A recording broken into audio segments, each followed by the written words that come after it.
ইতিহাসে প্রথমবার মুসলিম মেয়র পেল আমেরিকা। মার্কিন প্রেসিডেন্ট ডোনাল্ড ট্রাম্পের চোখ রাঙানিই হলো সার।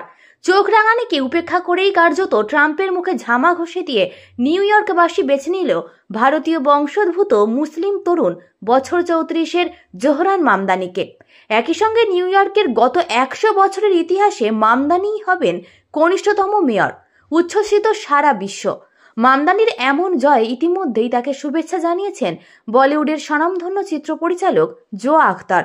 জোয়ার ওই পোস্টে লেখা, শুভেচ্ছা, জোহরান মামদানি নিউ ইয়র্কের মেয়র হিসেবে নির্বাচিত হয়েছেন মাত্র 34 বছর বয়সে।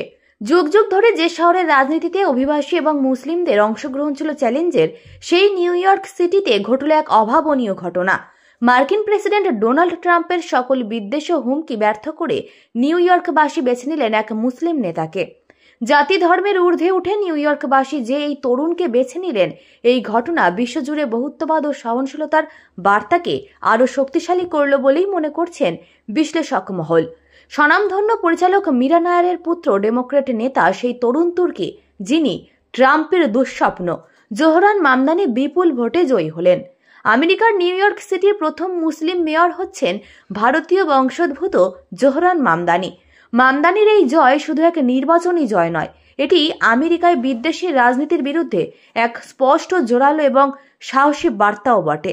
নিউ ইয়র্ক সিটির ইতিহাসে প্রথম মুসলিম মেয়র হিসেবে শপথ নিতে চলেছেন তিনি। তার মা হলেন বিখ্যাত ভারতীয় চলচ্চিত্র পরিচালক মীরা নায়ার। ফলে এই জয় দক্ষিণ এশীয় অভিবাসী সমাজের জন্য এক বিরাট অর্জন। মাত্র 34 বছর বয়সে গত 100 বছরেরও বেশি সময়ের মধ্যে তিনি নিউ ইয়র্কের কনিষ্ঠতম মেয়র। অন্যদিকে নিউ ইয়র্কের এই নির্বাচন যেন সরাসরি রিপাবলিকান শিবির এবং প্রেসিডেন্ট ডোনাল্ড ট্রাম্পের মুখে এক বিশাল চুনকালি মাখিয়ে দিল। কারণ ট্রাম্প সমর্থিত প্রার্থী কুর্টিস স্লিওয়া মেয়র নির্বাচনে ভোট পেলেন 10%-এরও কম, মাত্র 7.1%। প্রসঙ্গত, আমেরিকার প্রেসিডেন্ট ডোনাল্ড ট্রাম্প নির্বাচনী প্রাক্কালে লাগাতার জোহরানকে কমিউনিস্ট তকমা দিয়ে গেছেন, তাকে বিপজ্জনক আখ্যা দিয়েছেন এবং তিনি জিতলে কেন্দ্রীয় অনুদান বন্ধ করে শহরকে পঙ্গু করে দেওয়ারও হুমকি দিয়েছিলেন। কিন্তু সেই হুমকি বা বিদ্বেষের রাজনীতি কোনো কিছুই কাজে এলো না। নিউ ইয়র্কবাসী 50%-এরও বেশি ভোট দিয়ে ট্রাম্পের সেই কনজারভেটিভ রাজনীতিকে প্রত্যাখ্যান করলেন। শুধু নিউ ইয়র্ক নয়, ভার্জিনিয়া এবং নিউ জার্সির গভর্নর নির্বাচনেও হেরেছেন ট্রাম্পের দলের প্রার্থীরা। এটি প্রমাণ করে আমেরিকার বহু গুরুত্বপূর্ণ শহরে এখন আর ট্রাম্পের বিদ্বেষের রাজনীতি প্রভাব ফেলতে পারছে না। উদারনীতি, প্রগতিশীলতা এবং অন্তর্ভুক্তির কাছে মাথা নত করতে বাধ্য হল ট্রাম্পের রক্ষণশীল রাজনীতি। মামদানির জন্ম উগান্ডার কাম্পালায় হলেও তার বেড়ে ওঠা নিউ ইয়র্কের কুইন্সে। এই কুইন্সেই প্রচুর সংখ্যক বাংলাদেশি বসবাস করেন।